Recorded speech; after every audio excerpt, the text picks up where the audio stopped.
Welcome to Empower TV. In previous broadcasts, we already learned about policy and how to get citizens motivated and moving. But how can you get started as a citizen, as a community, or as an authority? In this edition of Empower TV, we will see how to put things to practice. But first, let's get some inspiration and take a look at Haarlem and Zaanstad. We're here on this beautiful green roof in the city of Haarlem, and what you see here is actually the first collective citizen-owned solar roof in the province of North Holland.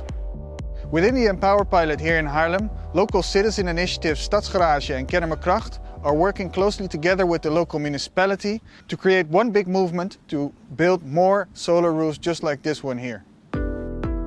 These pilots want to scale up and accelerate the realization of collective solar roofs and develop new business models for community-led energy projects. As you can see, we're back in Zaanstad. Here in Zaanstad, we also have a pilot called WeSpark. WeSpark is aiming to help citizens using their energy as efficient as possible.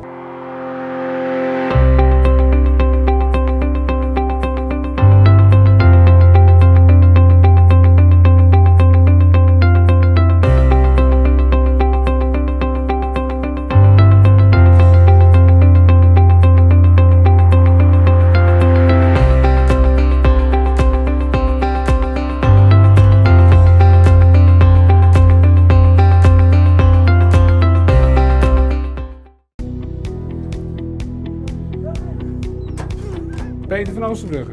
Ik zit hier bij de onderhoudsploeg en bij de fixploeg in Pollenburg bij het wijkcentrum. Wij gaan eigenlijk naar mensen die het niet breed hebben, gaan we proberen te zorgen de gasrekening en de elektrarekening naar beneden te krijgen. Wij zorgen dus dat de muren en de kozijnen afgekeerd worden. En bij de radiators gaan we folie plaatsen en we gaan zorgen dat die radiators afgesteld weer worden, ontlucht. En wij zorgen ervoor dat er toch strips in de kozijnen komen te zitten en ledlampjes erin. We gaan zorgen dat de huizen duurzamer worden, vooral voor mensen die er niet zo breed hebben. Dan zou dat in ieder geval helpen de rekening naar beneden te krijgen. Dus dat heeft twee voordelen voor de woningbouwvereniging en voor de mensen die erin wonen.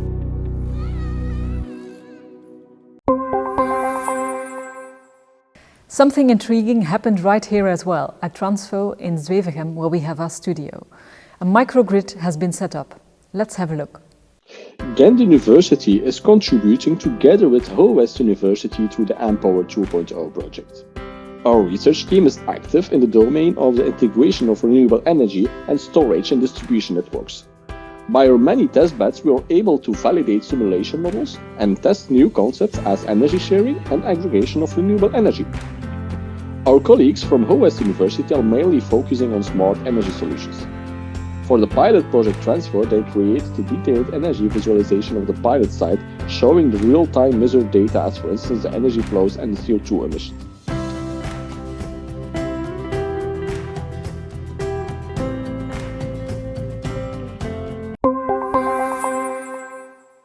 I'm making connection with Graham Oakes in Cheshire, who also participated in the Empower 2.0 project. He worked on how people can be empowered in practice. Curious what he found out. Hello, Graham. Could you tell us, please, what have you learned in the course of this project about people getting empowered? Hi there, Virginie. I think the main thing we've learned from the project is just the range of different people that may be interested in becoming prosumers. So the energy system tends to see people as if it's one customer and they're all the same. But actually people are very different. They're at different stages in their life. Some of them are tenants, some of them own their own homes. They have small families or large families. And all of these factors influence what they want to achieve in their energy use and their engagement with the energy system. Okay, but however different they may be, they do have common concerns or things that are similar for all of them. Absolutely. Underneath this, money matters to all of us. Some people are in fuel poverty. They absolutely have to do everything they can to save money. Other people may have a little bit more to spare and they may be able to invest more, but money always matters. other people or people also care about the world. It's very clear that everybody wants to pass on a better world to their children, to their grandchildren. That's a concern for all of us. We all care about the comfort of our homes. We all care about having a convenient life. There's too much going on already. We can't engage with lots of complexity. So all of those factors come into it, but depending on who we are and where we are in our life, they have different levels of matter to us. And so we need to be able to adjust where we focus depending on what really matters to somebody. Mm-hmm. But on a more practical level, what are the big barriers or challenges that you have to face in order to reach people? Underneath it all, complexity is the biggest barrier to all of this. The energy system is wonderful in many ways. It's incredibly reliable, the current energy system, but it's done that by being very complex with lots of players, lots of different parties, and people need to find their way through that complexity, and they need to be able to build trust. They need to be able to engage with other people that they can relate to and they can build trust with. They need to have a sense of trustworthy information, telling them what their options are, what people might be the right technology providers for them. So unless they can find their way through that complexity and find trust, they're not going to engage with the energy system. And that's the fundamental thing we need to do. Okay, that's a very important element. Thank you very much, Graham, for your contribution. The Empower 2.0 Toolbox is a set of tools that can be used by citizens with plans looking for inspiration, connection and examples. Let's meet with Pedro Carvalho from the Hogeschool van Amsterdam, who developed the toolbox. Hello, Pedro. Could you please explain to us in a few words what the toolbox is actually about, what is in it and who is it made for? Hello, Virginie. So the toolbox is a website where users can find different features and different tools to solve some of the most common problems for energy communities. There are local authorities and also citizens. They can go through videos and learn some lessons of our pilots. They can go through step-by-step guides and answer some questions that can lead to more personalized content that can help us with their renewable energy issues. And they can also go through our maps, and there they can find other initiatives and other energy communities that might have the same issues that they're going through or the same goals. So it's a website. You can find different tools for different types of users, citizens and local authorities. Okay, so you mentioned tutorial videos, but could you give an example of what is it about, or do you have different subjects?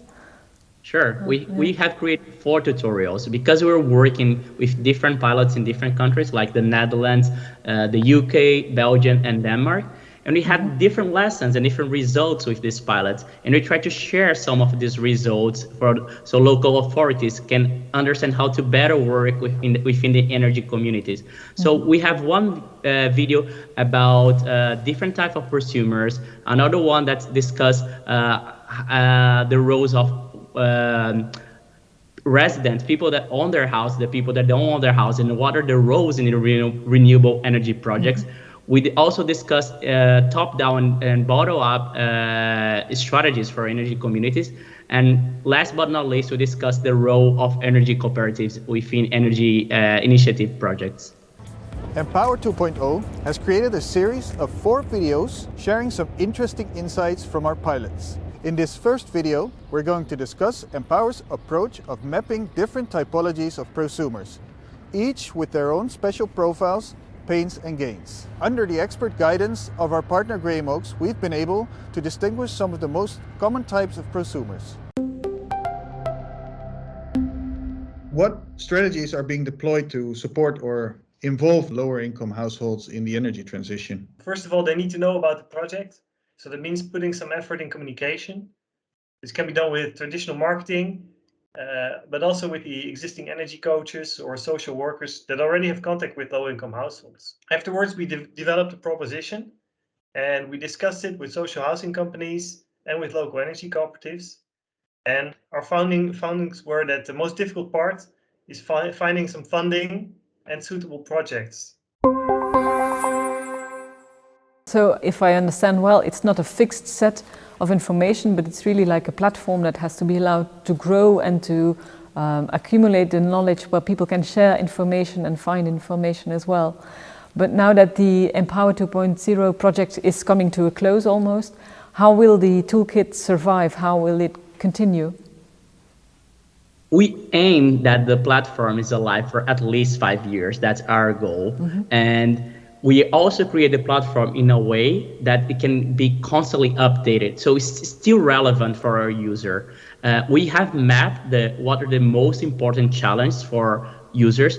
We have also analyzed more than 500 tools and try to understand how do they fit on this challenge, how they can help to solve this challenge. So we did a lot of analysis, and it's still open because renewable energy is a topic that's quite new yet, and that is changing really, really fast. So if new things are coming, new legislations or new type of challenge, we have to be able to add that to our platform. So the platform is open in a way that we can update that. And that's what we plan to do. And we also work in a way that we try to understand how the user are going to access this information. So we're always trying to understand if they're not familiar with renewable energy, if they don't know what questions to do, how to make this more user-friendly, and how they can get to the proper content and the proper information in a best way. So our platform is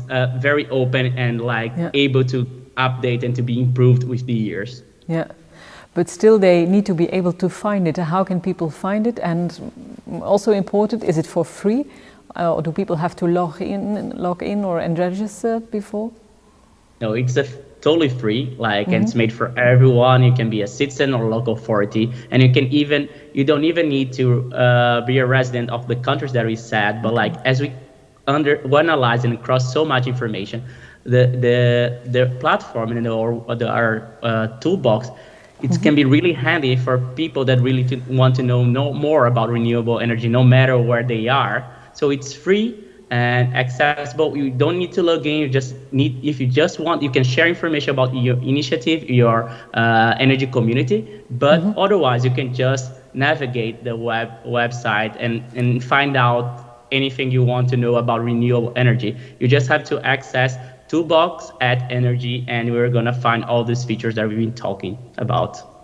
Okay, very interesting. Thank you very much for your contribution. Bye. Thank you, Virginia. It was really nice to be here sharing this information with you. Thank you for watching Empower TV. Goodbye.